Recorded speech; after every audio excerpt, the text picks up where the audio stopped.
Naruto, 10 Things You Didn't Know Happened to Kakashi After the Series Ended. As the leader of Team 7, Kakashi naturally played an important role in Naruto's journey. But what happened to him after the series concluded? By the end of Naruto, Kakashi had become Hokage at long last, after constantly dodging the duty while Tsunade had been in charge. It's a moment that's great for fans of the character, but due to it happening when it did, very few of his activities while in charge got animated. Most of those events were reserved for the light novels. It's a shame because Kakashi pulled off some incredible things while having the power of Konoha at his fingers' tips. Those deeds extended beyond his time as Hokage, encompassing his retirement after Naruto took over. 10. He helped prevent a war with Iwagakure. During Kakashi Hiden, he was instrumental in stopping what could have been a war between Konoha and Iwagakure. Konoha had helped create the Tobishakamaru, essentially a flying ship.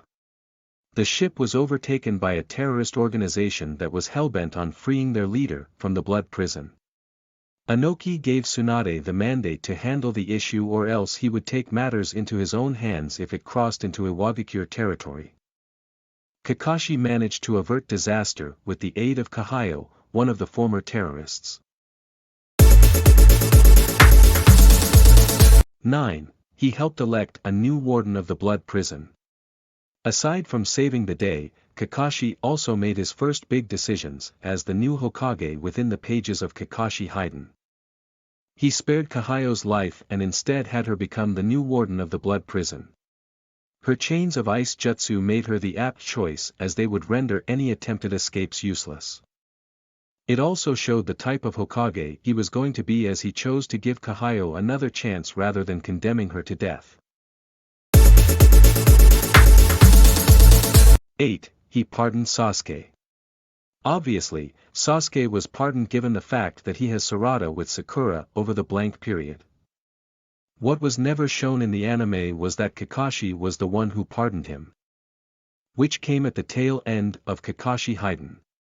With Naruto's testimony, he was able to free his former pupil from prison, sending him off to wander the world. Given that Sasuke was essential in saving the world from Kaguya, it was one of Kakashi's better decisions while in charge. 7. He was forced to have Konohamaru impersonate Naruto at his inauguration.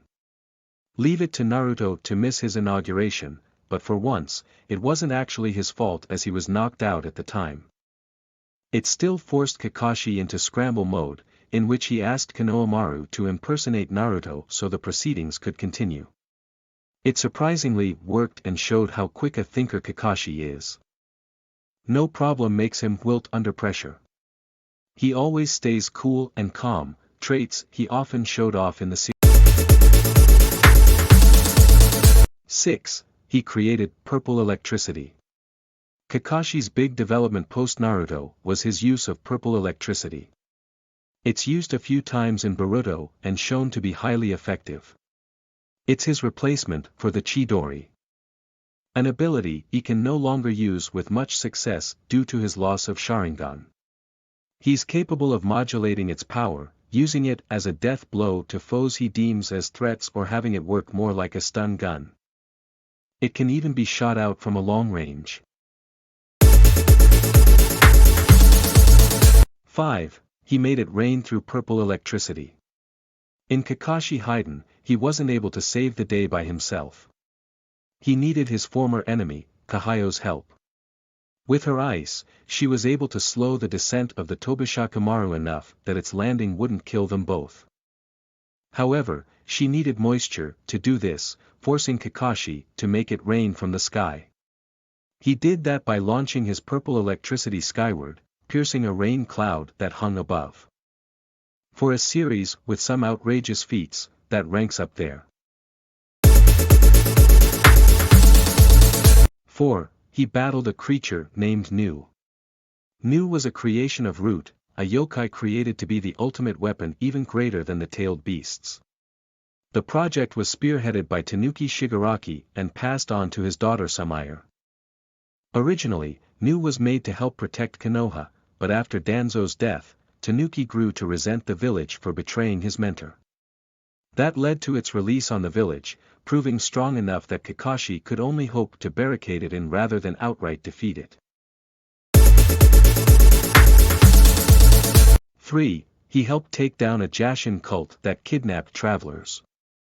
The role Kakashi played in this was more minor, as it was more a means of Mirai growing as a character and getting a measure of revenge on the same cult that took away her father.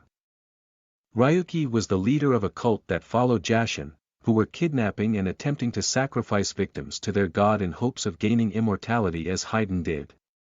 Kakashi was sent with Guy to investigate the matter. But it was Mirai who defeated Ryuki. 2. He attempted to help Sasuke connect with his daughter. As Sasuke spent most of his time away from Konoha, he struggled to connect with Sarada when he returned, leading him to ask his former mentor for aid. Kakashi is good for a lot of things, but relationship advice isn't one of them. As he had no experiences to pull from, Kakashi relied on the Ika Ika series to help Sasuke out. Unsurprisingly, this failed horribly, only causing the two to fall further apart as all of the advice was better suited for romantic relationships. 1. He released a prisoner just to test Boruto. Kakashi has taken some interesting measures when training others, often presenting a test within a test, as he did with the bells. Releasing Shojoji from prison to test Boruto's new mastery of the Rasengan was taking it to a new level. Shojoji was a dangerous man, once the leader of the Majina bandits. It showed the confidence he had in Boruto. Knowing that he'd find a way to defeat the man's wind techniques when pushed to do so. It was still a dangerous gambit to play, especially with the Hokage's kid.